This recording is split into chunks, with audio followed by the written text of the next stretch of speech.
one of, if not the most asked question I get is how to get a job in ICS or OT cybersecurity. And I always suggest that people reach out to OT specific recruiters that can answer those specific questions. What does the market look like? How do you get the role? What roles are actually out there in the region that they live? And so I wanted to reach out to Josh Fullmer over at Dragos, who's one of the recruiters at the top leading ICSOT cybersecurity firms in the world, Dragos, and ask him those questions and be able to share with everybody. So without further ado, here's my conversation with Josh. Thanks for doing this. I really Yeah, appreciate it. happy to. Good to be So, here. yeah, no, I did start the recording. We'll cut the first part out, but Okay. I do like the I don't know.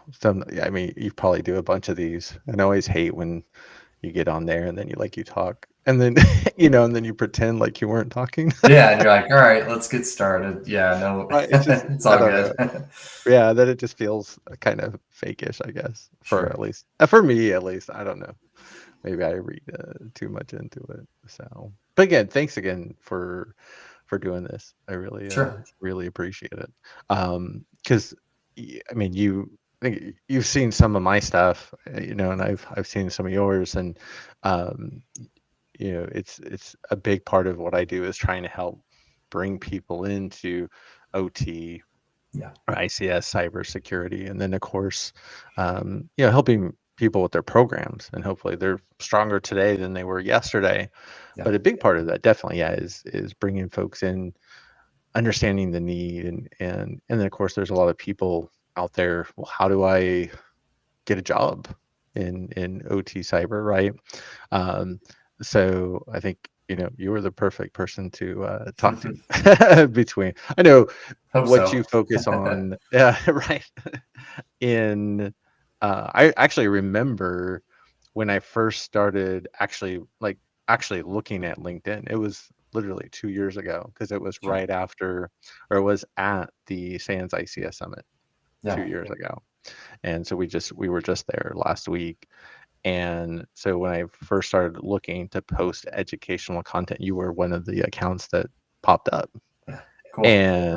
And so at first it's like, oh, okay, well, that guy, he focuses on helping folks understand like the cybersecurity landscape as far as like hiring and how do you get that job, which is really cool. And then there was something like, it was like your profile photo, while it's not the standard Dragos Yeah.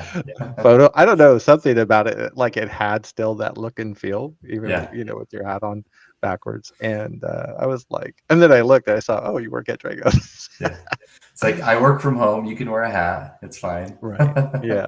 Right. Yeah. No, that was no. I think and it suits kind of your personality, Yeah. right? Sure. So, Definitely. and yeah, for sure. And so yeah, so that I thought was really interesting, right? How Yeah. you focus on again, helping people understand kind of how to get those jobs in Sure. cybersecurity, just in general, more IT cybersecurity. But at the same time, you're one of only two recruiters for Dragos, which for those folks that aren't familiar, is considered one of, if not the leading industrial control OT cybersecurity firms that there is. Sure. So I thought that was really interesting. So, do you post on other social media too, besides LinkedIn? Just out I of don't. I curiosity. don't. Okay. No. I thought I wanted to go to the Twitter X world because there's a Yeah. lot of really interesting security communities and security content on there. But I just it's so LinkedIn is enough of a job to keep up with. Right. It is. And Yeah. I I was. think if I had more time, it would be fun to experiment elsewhere. But I Yeah. haven't yet. Yeah. No, it's a lot. Every time I would go to try, and then I just open it up, and just the feed is just filled with garbage, and I'm Yeah. like, I honestly, I don't need that in my life. Same. I don't even need to see it. Yeah. So it's just Same yeah, here.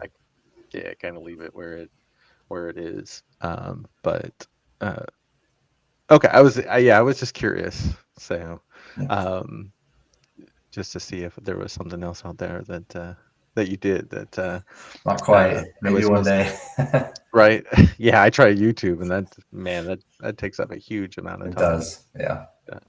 Which I appreciate you jumping on here so we can Yeah, put this out there again, and definitely. really hopefully ideally help some folks out there. I get, and I'm sure you get a ton of messages, Sure. every week.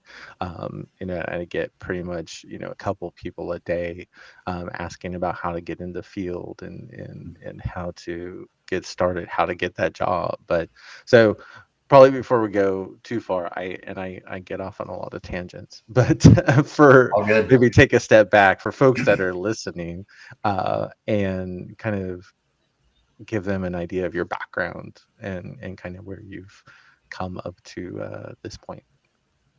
Sure. Been a recruiter for 10 years. The first stint of my career was at the Idaho National Laboratory ecosystem. In that world, I was recruiting all sorts of positions, from nuclear engineers to physicists to the folks that were hands-on technicians and tradespeople, business people. So that's really where I cut my teeth in the technical recruiting world, Yeah. and loved it because everything I did and all the work I was doing was driven towards a mission, and that always mattered to me. Right. It was nice to know that the people I was hiring were working on important stuff, and I thought I've always been intrigued by technical work, like nuclear reactors or nuclear plants or cybersecurity. It's all, I'm not a technical person, but it's all been it's fun for me to dive into those topics and talk Yeah. to the people that do that type of work. Sure. So how I ended up at Dragos was, at one point in my career at INL, I started to support recruiting for the Cyber Integration Center. And anyone who isn't aware of that, it's a well-known, I would say, like world-renowned research shop for ICSOT cybersecurity. Yeah. And they do a ton of work across DOE, DOD, doing mission work and research and things, consulting. And as soon as I got into that world, I kept hearing the Dragos name get thrown around. Right. Just again and again. Rob Lee, Dragos, Rob Lee. And so, of course, being a recruiter, I got to go dig in and find out what's going on there. And not kidding, the universe was kind of calling my name, because I remember distinctly the week I kind of went and dug into Dragos. They happened to have a job opening for a recruiter. And I'm like, oh. And I had been in my role long enough and, wasn't necessarily looking, but, was really intrigued by what Rob Lee was doing and the mission of Dragos. And I loved the OT security world. I thought, why not take a crack at this? So long story short, got an offer and came to Dragos, and the rest is history. Been here now Very cool. 4 years at Dragos. 4 years? Okay. Yeah. So like just kind of, I guess, the tail end of COVID, I guess. Is that about right? Yeah. Shortly after I joined was kind of the tail end of that. Yeah. Okay. Oh, very cool. Crazy times. Yeah. You're right. Well, yeah. I shouldn't say, yeah, not cool to to COVID. And I'm sure we'll circle back to Dragos for sure. Especially, Sure. I was actually just at the SANS ICS summit, and someone was asking me about, how would you go to work at Dragos? I was like, well, Rob's here. What, and he, Ask him. you can go. Yeah, definitely. I mean, he would, he'll have a conversation with anybody, especially, Sure. if they want to, grow in the community and for sure. So yeah, that was, but I'm sure, yeah, like I said, we'll circle back. But so how long ago did you start posting on LinkedIn? Yeah, I've had a LinkedIn account forever because, recruiters need it. Sure. But when I really got serious was about when I started at Dragos. Yeah. Or shortly after I joined. And Yeah. I was one of those kind of naysayers of social media back in the Oh day, yeah. and I thought a lot of the LinkedIn world was um, kind of fake and fluffy and Yeah. just all talk no walk sort of Yeah. platform. But I had value in it as a tool for recruiting. Mm. But I started to realize, man, you can really get engagement on here, and that would benefit me as a recruiter. Like, imagine, I never thought, like, beyond just looking for people, that I could build a brand not only for me but for Dragos, and to Yeah. attract talent and to kind of network just by posting stuff. Yeah. And so my original intent was, put Dragos on the map. This can help me with my job. But I needed something to say. What do you go Yeah. and post on there?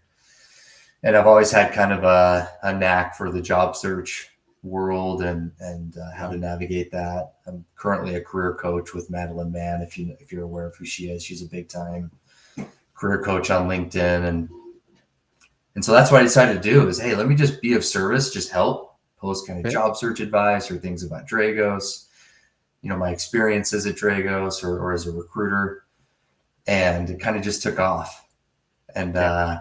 it's been an up and down sort of journey, but I'm glad I started. Yeah. No, that's very good. Yeah, that's very cool. And I know Yeah, I can only assume, but I would imagine you've helped a lot. I'm sure you get people reaching out, say, "Hey, you help me with this," with your content. But at the same, and there's so many people you don't hear from. So I think it's sure. amazing. And yeah, no, then thanks for everything that you share Yeah, with the community. I actually remember the post you you had when you had your follower count. Not that I think most of us probably pay attention that sure. much to numbers, but I Yeah, think they're a way of gauging, yeah, for interest. sure. So, when you had passed Dragos, the Yeah, Dragos. I do Oh, remember that. I someone had it's a friend of mine said, I think you've got more followers than your company. That's pretty cool. And I said, nah, that can't be right. And I jumped on there, and those were, man, those days I was posting sometimes more than once a day, 6 days yeah, a week, for yeah, probably 2 years straight. I mean, yeah, late nights doing my content planning and coming up with stuff, and yeah, it was fun. I've slowed down a bit. Again, like I said, it's an up and down journey. sure. Social media is an exhausting endeavor, It or can be. it can be. Yeah. Uh, and But yeah, it's mostly been a net positive for me, for sure. Yeah, good. It's not like you don't have a day job or family or Yeah, got some things going on, right? right? Yeah, for sure.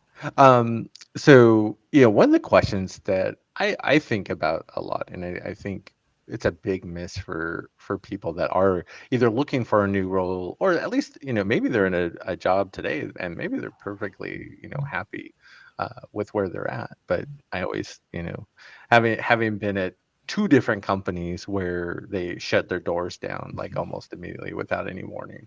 you know I'm Yeah, always planning for, yeah. oh, tomorrow that can all change. Mhm. Um, so when you, what would you, how would you tell somebody, like, how important is LinkedIn to somebody's kind of job search? Right? How can it help them with, finding that next role?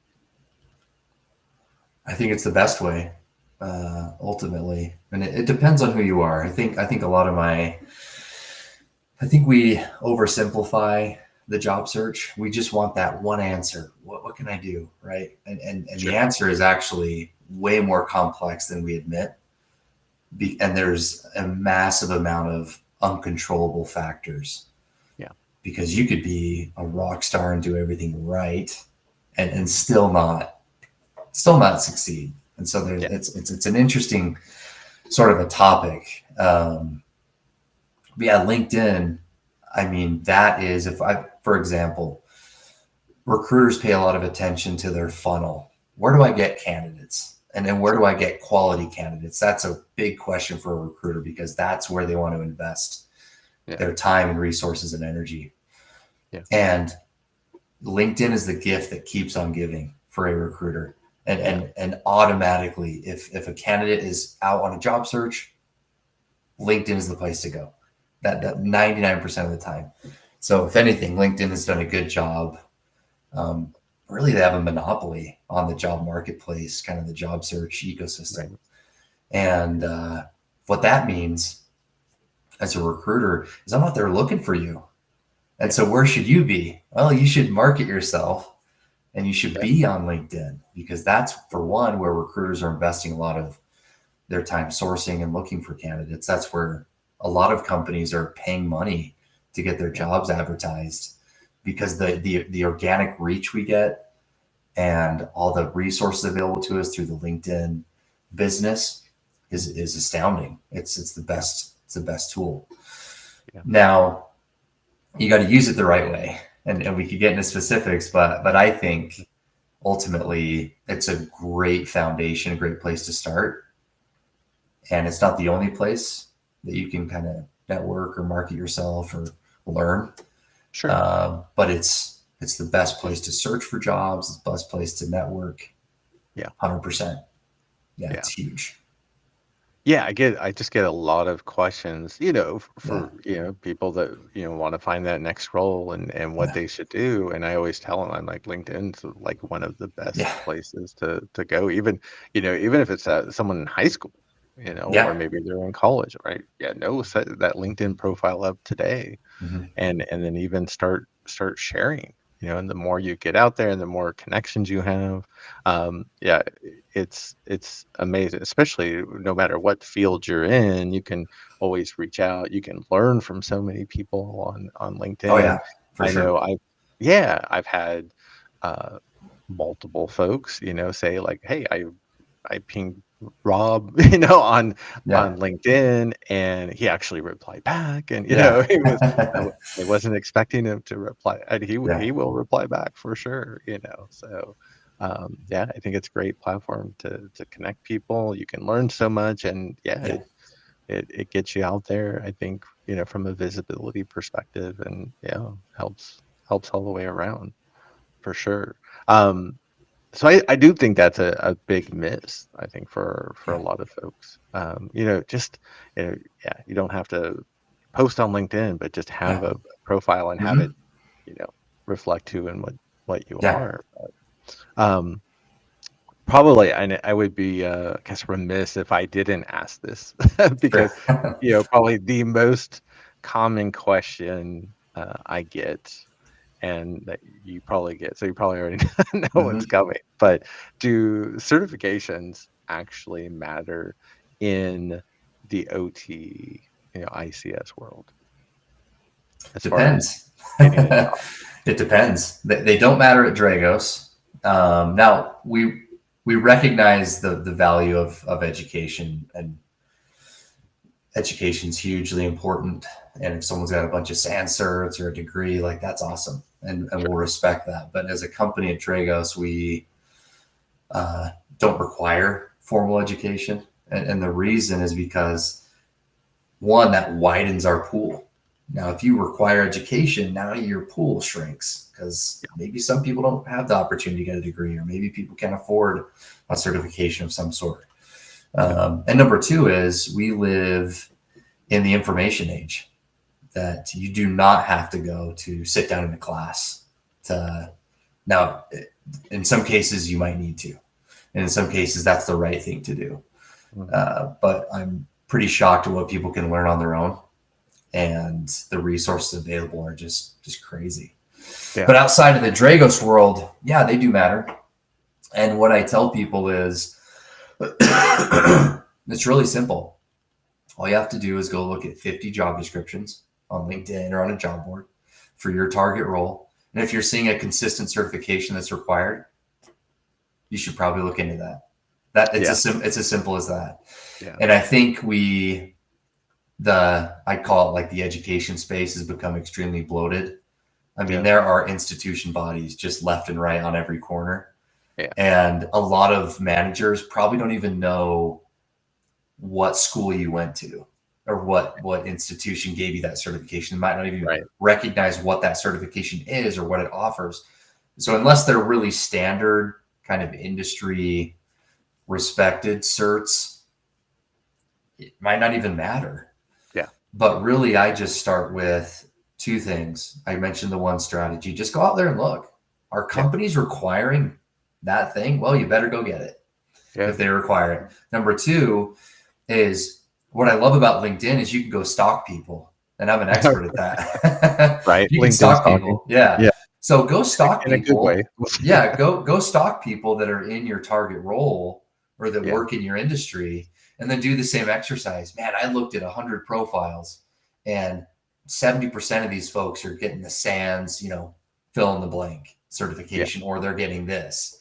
Yeah. So for more niche kind of pen testing, I see a lot of preference on like GPen and, different, certifications that the practitioners actually believe in, and that there is a lot of validation there. Right. But what I don't recommend is to just pad your resume and just try and just keyword stuff your resume with. I've done 10 certifications. It doesn't mean anything. Yeah. To the people hiring, it really doesn't. Certifications are just sort of again, there's value in it. Take advantage of the education.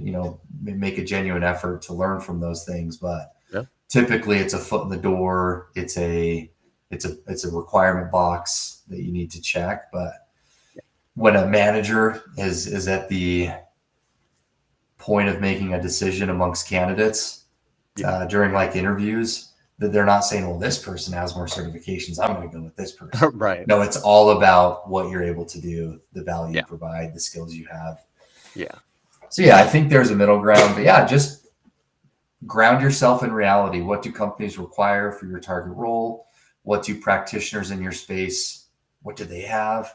And you'll probably find a theme there to focus on, because you've got to really drown out the noise, because the amount of marketing and just chatter about certs is just nuts. Yeah. So that's kind of my perspective on it. But I appreciate that, because again, I think a lot of people, ICS and OT definitely is a much smaller field, or niche within IT cybersecurity, and there's a lot of similarities, but they're also different. But I do appreciate that, coming from you and your view from that recruiter perspective, and being at Dragos. I think a lot of people need to hear that. I always I'm like, I would rather have them than not if I, try and get my foot in the door somewhere, definitely. or try and at least get the interview. But it's not going to get you a job necessarily. Sure. Yeah, they have their part in the story, but it's not everything. Right. Yeah, exactly. Yeah. No, I appreciate that. So when you talk about, we did talk a little bit about LinkedIn. Again, I'm a little biased there, but and with certifications, because that's a big question that's come up. And you've mentioned, right, that in both of those cases, right, this is not just it. There's a lot that really goes into it. What are a few of the other things, or what's like one big thing that people need to keep in mind if they're looking for that next role, besides being on like LinkedIn or social media and looking at certifications, or at least what's popular out there amongst the field? So I would say there's 3 things that you need to imagine, like a 3-lane highway, and you need, and each of those lanes is important on that journey. You got to have a foot in each of those lanes. Mm-hmm. So one, you've got the basics, kind of the foundation of a job search. You got to know how to market yourself. Yeah. So that's like the resume, the LinkedIn profile. Those have to be good. Those do matter. Not as much as people want to say or admit on LinkedIn. I think there's like an obsession over what your resume looks like, or your LinkedIn profile. But I would say make sure that and there's like so much advice out there. If you can't go build a good resume and LinkedIn profile, just looking for advice online like you're crazy. There's a lot of stuff out there, even free information. For sure. So make sure those are kind of buttoned up. And then number 2 is you've got to have a target. And I think a lot of people don't really dig in and self-assess and say, what really am I working towards? Because it's like hitting golf balls in the ocean, hoping that you'll hit a hole in one or something. That's kind of a strange analogy, but what I'm saying is people say, I want to work in cyber. I want a job. I want a new job. And they just kind of throw that out in the ether. And what does that mean? Yeah. What industry, what company, what role? What do you need to do to qualify for those roles? Who do you know in those roles, right? Yeah.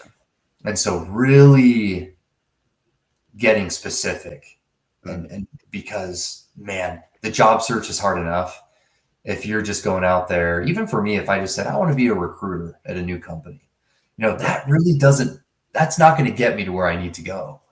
Sure. And so it's like, I want ice cream. All right. What flavor? What type of cone? What toppings?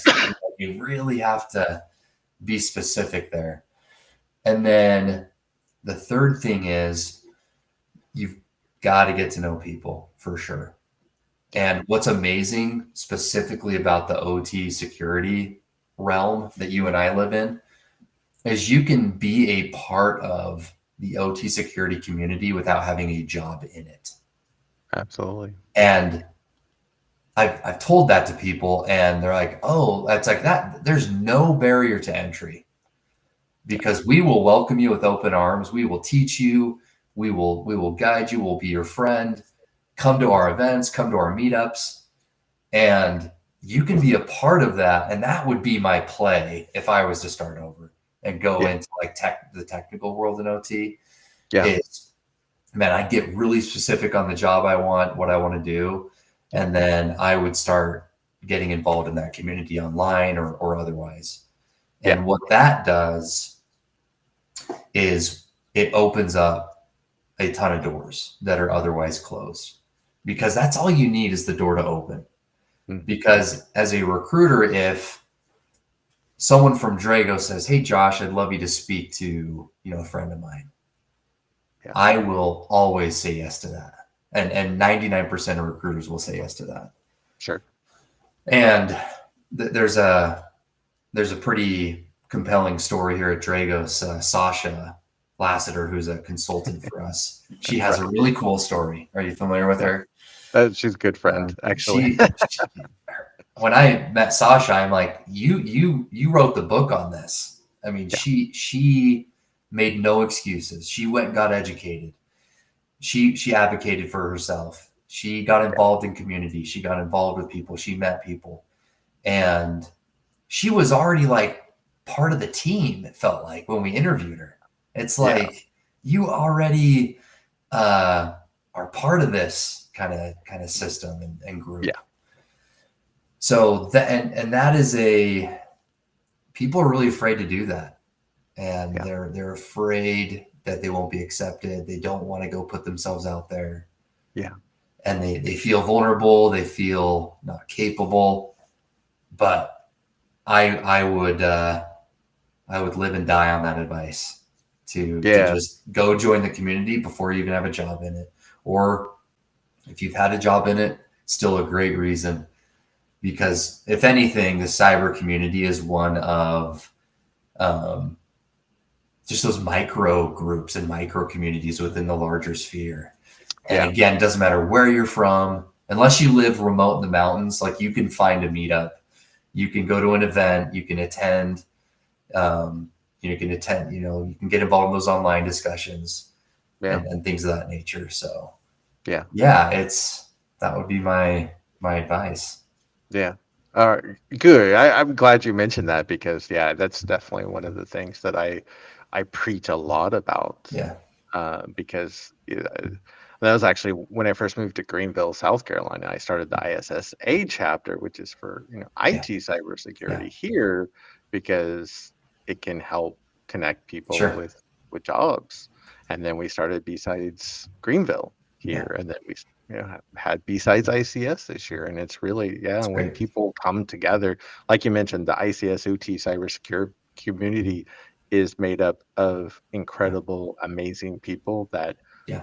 will be here to welcome you, Yeah. hang out with you, right? If you want, no pressure, you Yeah. want to kind of do your own thing, that's cool too. But Sure. to be able to make those connections, to have folks to, bounce questions off, to learn from, to share with, it's amazing. Yeah. And yeah, I had realized that out of all the jobs I've had, like I only got one job from applying online. Yeah. Everything else was, you knew somebody that knew about an opening that was going to Yeah. come up. And sure, you still had to apply and you had to go in and interview and you still had to convince them that you were the right person for the Yeah. job. Hmm. But yeah, it's, probably applying on LinkedIn, for a lot of roles out there where 300 people or more are applying for that same Yeah. position, right? It's tough. It's not good odds. So yeah, the community is definitely a huge aspect for sure. I think that's another big miss. And I get it. I'm still I'm better these days, but I'm still Yeah. very introverted. So it's and I think a lot of folks in IT and OT are.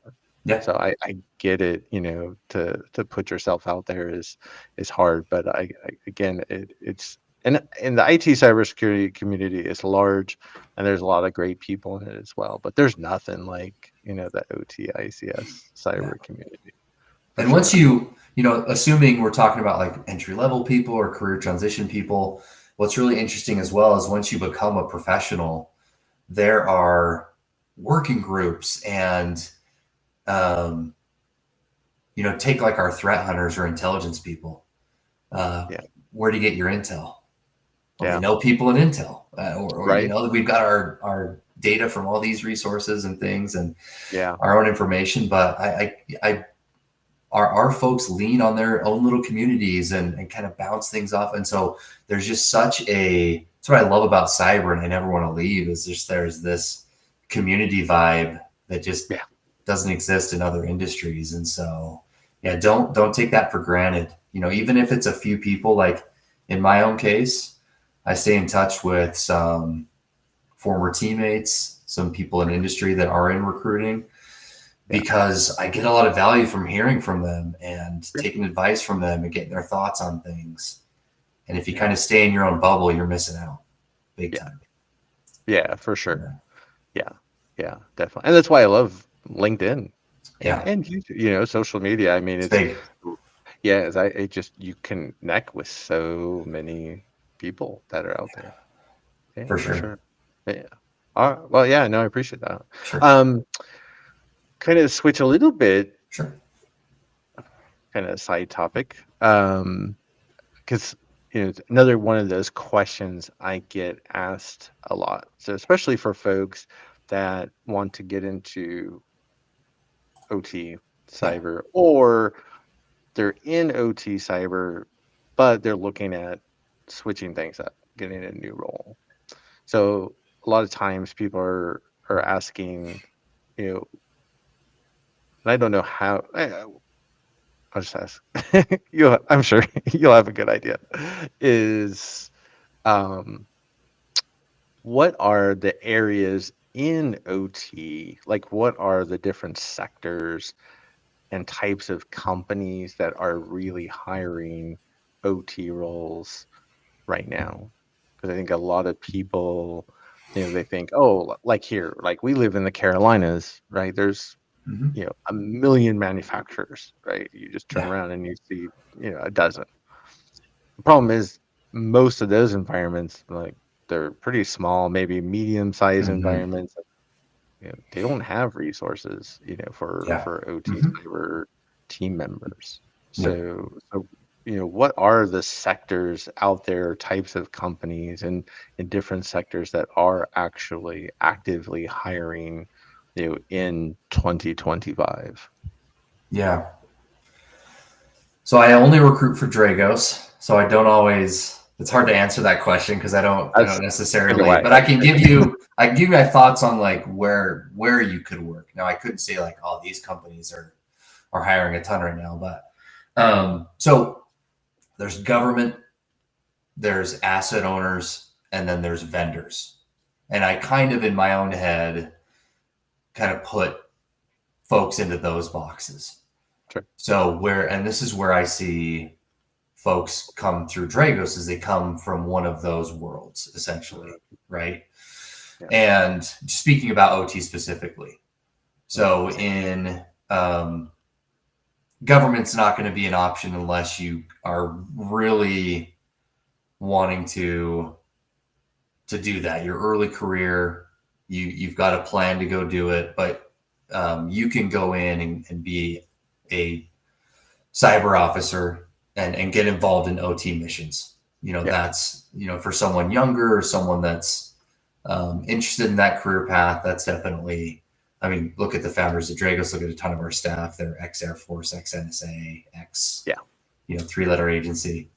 And what's great about that is the government is a great structure. You've got clear career paths and you've got a ton of training.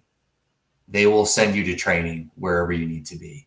And it's usually pretty top tier. There's big training budgets in the government. So, and that includes like all of the, and when I say government, I don't mean like military necessarily. You can go work for different agencies, three-letter agencies. You could go work for state governments.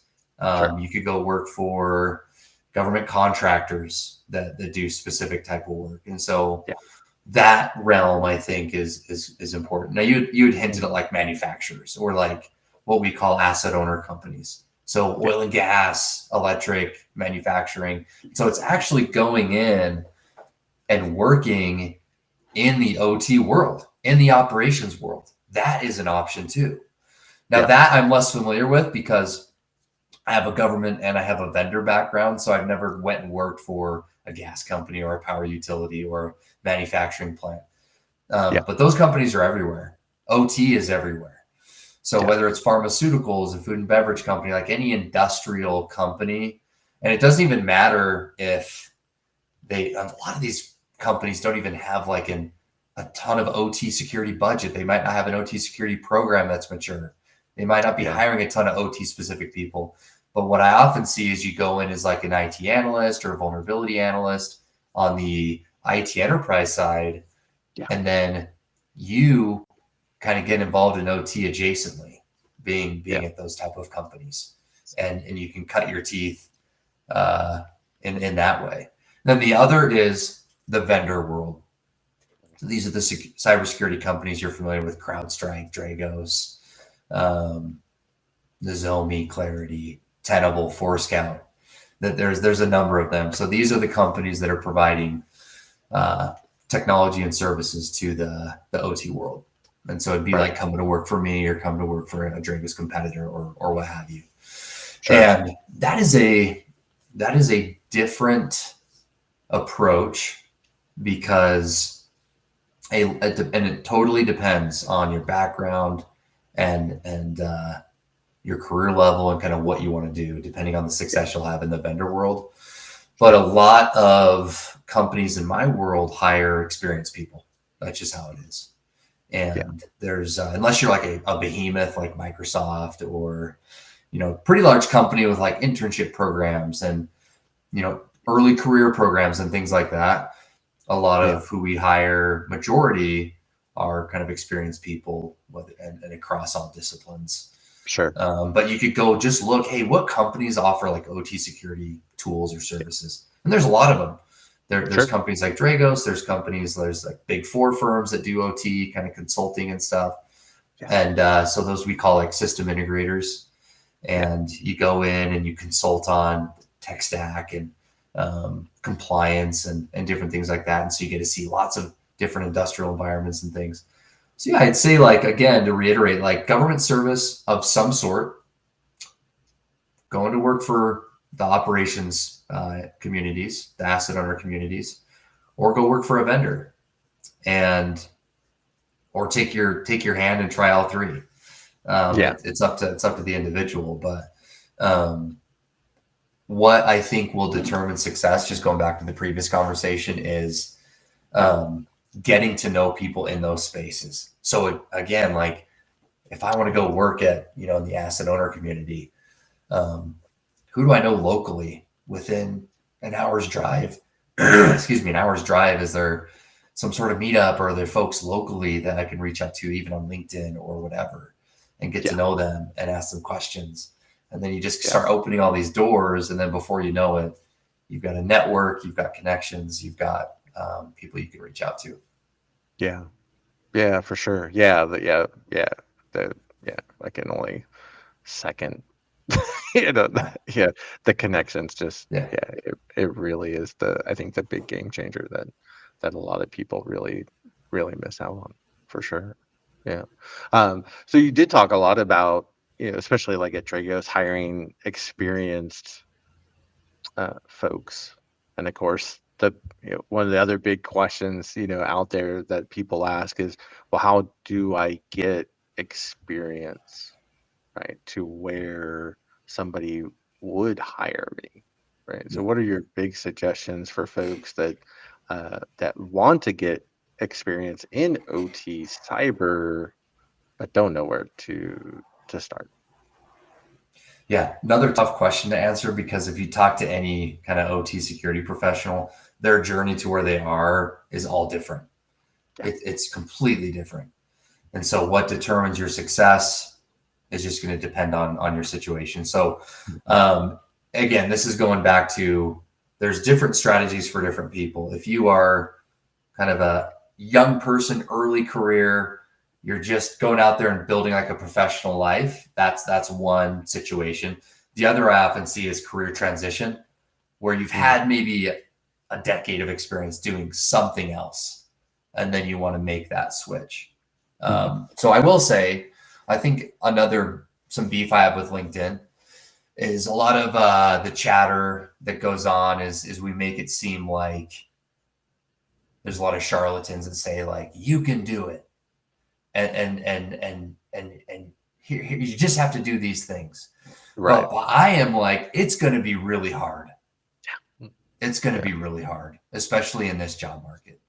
And I think we're a lot of times afraid to say that and kind of tell people the truth. Is Yeah. it's going to be hard, and I think people don't anticipate how hard it's going to be. Yeah. So what I would say is just reverse engineer it. So Yeah. take a week or two before you even.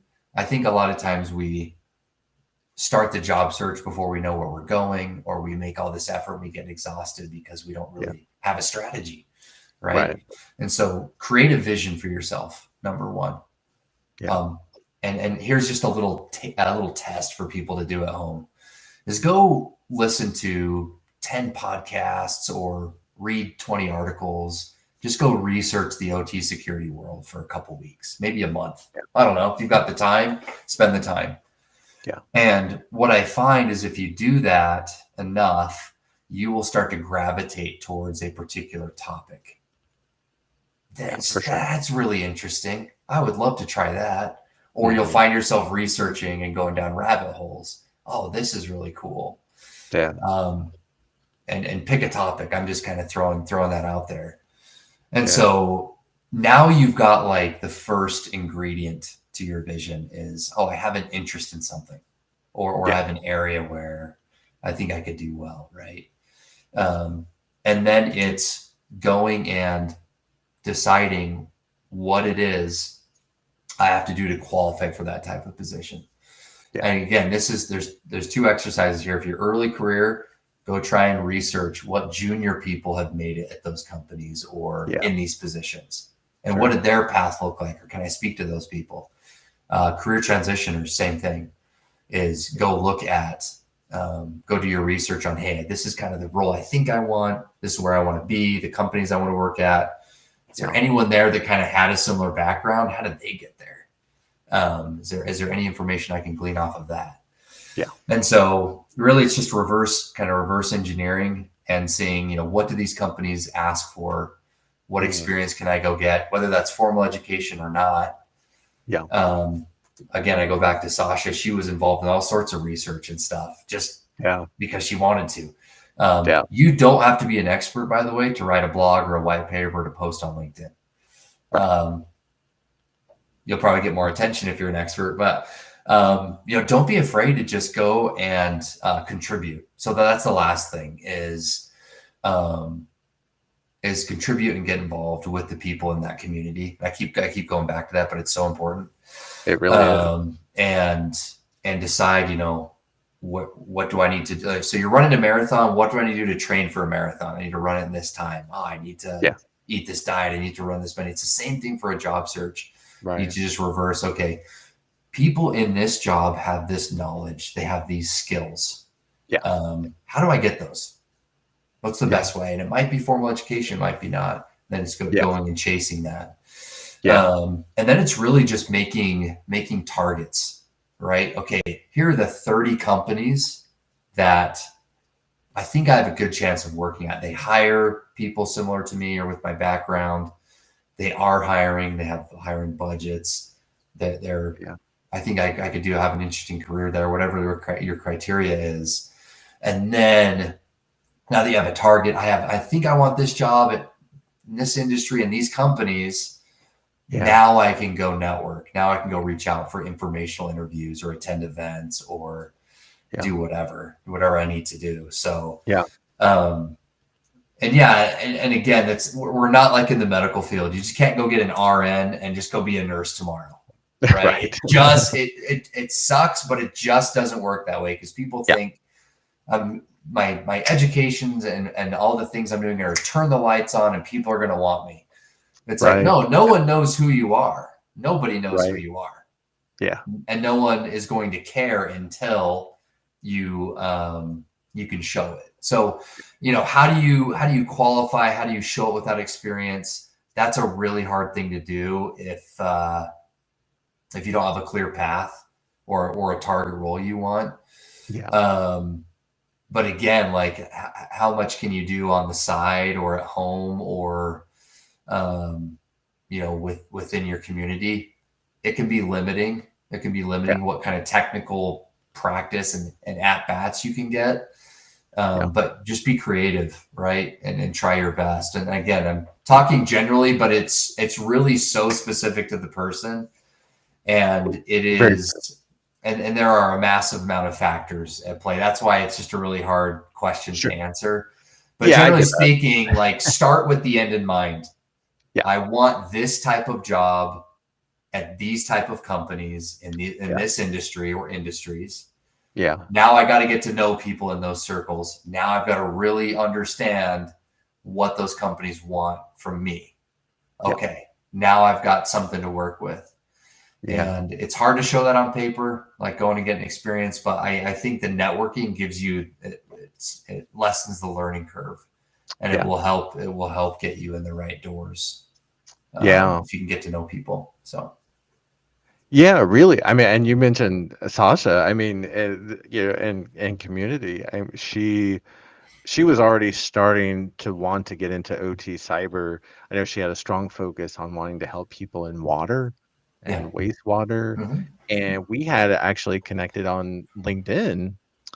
And then I was going to speak at a conference in Nashville and realize like, oh, she's in Nashville, and so she's like, hey, it's kind of an expensive conference, but it's like, oh, well, you can volunteer. And it convinced the gentleman running the conference that he was really worried like she would flake or something. I'm like, look, I've talked to her so like I haven't met her in person, but I'm like, if there's anybody like that wouldn't flake on you, it is this woman.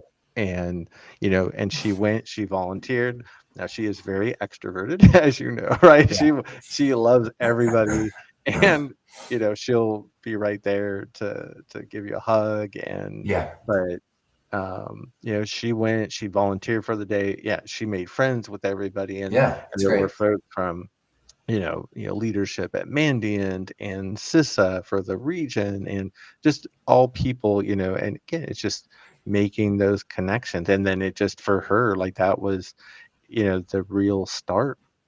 And it just snowballed to where, she got an internship with the state in Tennessee. And she Yeah. did that for 6 months, and that was winding down because it was a limited 6 months, and then, yeah, she ended up, going to work at Dragos. So, Now, I yeah, thought of another point I'll make is your career path into OT security is not a straight line. It often is not.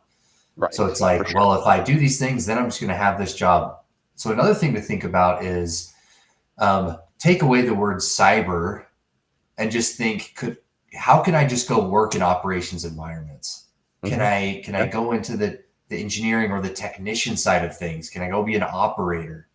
Could I go be, a hands-on person? Because then um, that is valuable experience, man. You're in there, absolutely. programming the environment and troubleshooting, and there's all sorts of roles like that you For could go sure. do. But then you can kind of transition into, or again, you could go into IT cyber, but within an industry that's in the industrial world, and that Mhm. somehow, gives you opportunities. So think, it's often not a straight line. You kind of have to weave your way into it. And even, Yeah. man, even OT security people, they change positions and careers all the time at the senior level. I see it all the time at Dragos because Yeah. that skill set applies to so many things that Mhm. you could be a consultant one day and then go into like be an operations manager or what have you. Right. And Yeah. it's a career that is malleable. It's not a straight line. You can adapt, but just think like, okay, maybe I have to go through a few other stepping stones before I get to where I really want to be. Yeah. And you kind of have to be creative with that. Yeah. Yeah, no, I'm glad you added that because yeah, it's kind of that operations take. It's also why I like manufacturing because Yeah, getting like an operational like entry level role like in a power plant, that's gonna be still very difficult. But sure. like I mentioned, like manufacturing is everywhere. They're begging for help. Yes. So I think that's one of those things too. I think kind of mentioned like things that we aren't upfront as much with folks as we should. But I think that's one thing when I Yeah. point out that typically people in OT cyber actually make less than their counterparts in IT cyber. And that's changing for Sure. sure. It's getting Yeah. better, but I think still today OT still makes a little less than Yeah. IT cyber, and that's when people maybe take a step back. and Maybe I and I get shouldn't. it, trying to pay the bills, take care of the Yeah. family, or Sure. uh, you want to buy a Lamborghini. I'm not gonna hold it against anybody, But yeah, it's interesting. Yeah.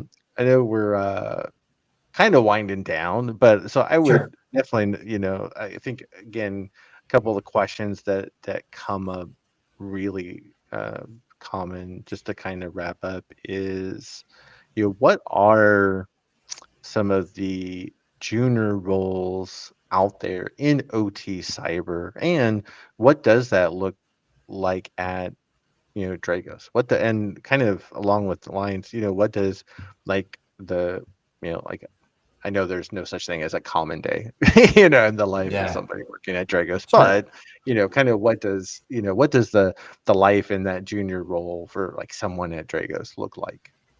Yeah. Yeah. It's a great question.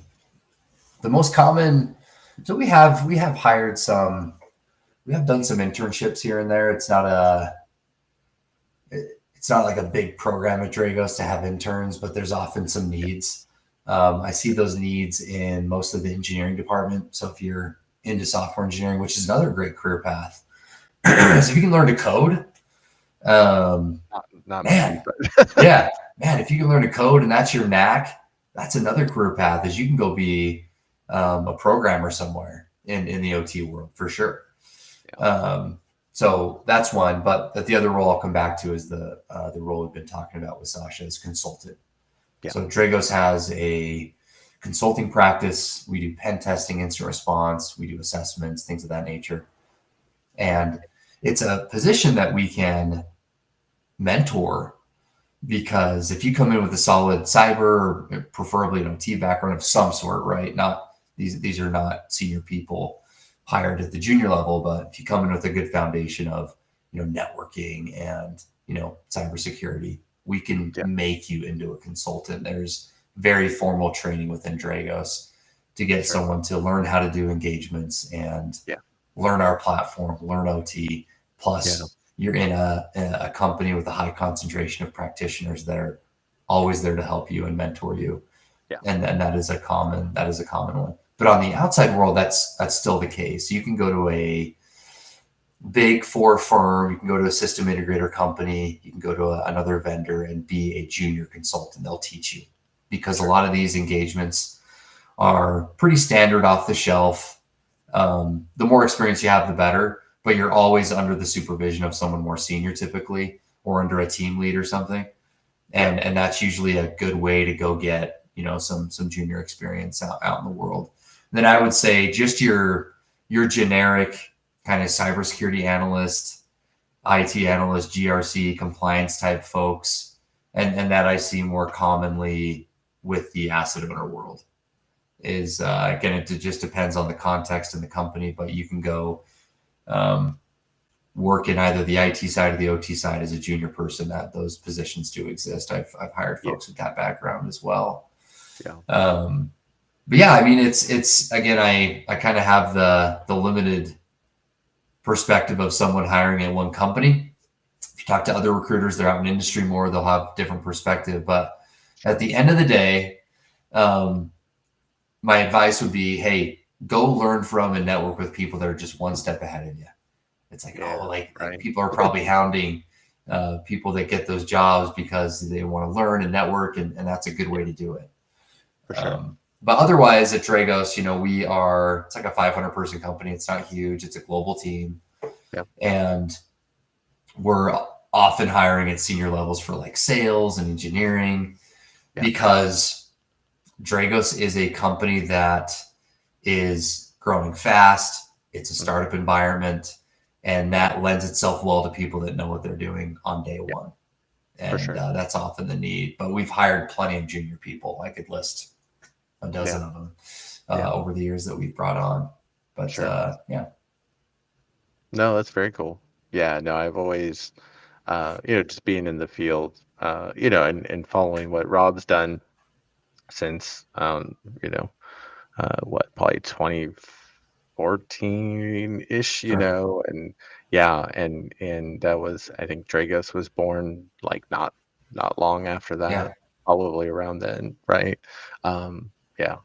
And just knowing I have so many friends that work at Dragos, but they're all incredible people, and they're all very, very intelligent people, and they believe in the mission, absolutely. So and I know you fit in definitely with that group for sure. It's a good group, and I feel dumb being here because we do have some of the smartest people, a lot of folks that headline conferences and have their own big brand, and ultimately it's just like I have to pinch myself because it's such a good place to work and such a cool mission, and the people are amazing and they're good at what they do. So it's recommend. Like I said, it was fate. It was. For sure. It definitely was. Yeah. Well, thanks for doing this. I really Of course. appreciate it. Yeah, it was good catching up, Mike. Yeah, for sure. Yeah, definitely. And I think a lot of people can take a lot of good out of this as well. I hope so.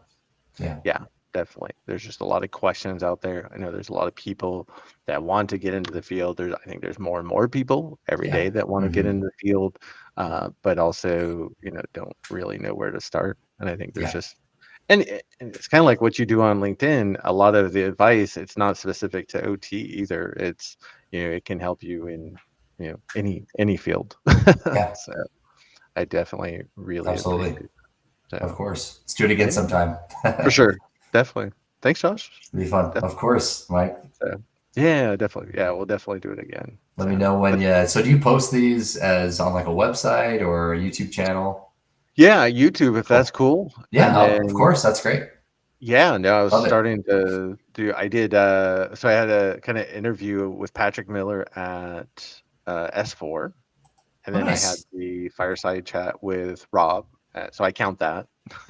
So this is the official third interview, and then because I really wanted to, a big push for me is, getting people in and helping them, Yeah. find jobs. And so, yeah, I thought, I mean, who else better to talk with, you know, That's great. and yeah, and share this out with folks. And I Sure. mean, yeah, I think there were a couple of like LinkedIn posts already coming to my head, like as you were talking, Yeah. the three different lanes. I'm like, oh yes, this definitely has to be Yeah. a post, right? And honestly, I think I've kind of been debating this and maybe putting it off, but I think I'm going to take some time to do more video.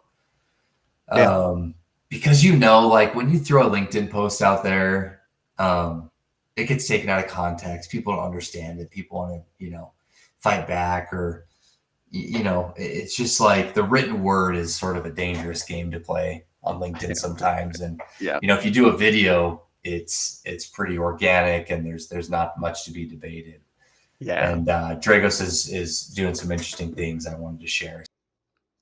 Thanks for watching the conversation with Josh. I really appreciate it. Hopefully, you took a lot of different tips out of the conversation and how to get that job in OT, ICS, cybersecurity, or really you can apply those to any role. So again, I hope you got a lot out of the conversation. I appreciate you watching. And if you took a lot out of the conversation, please make sure to like and subscribe, and I'll see you in the next video.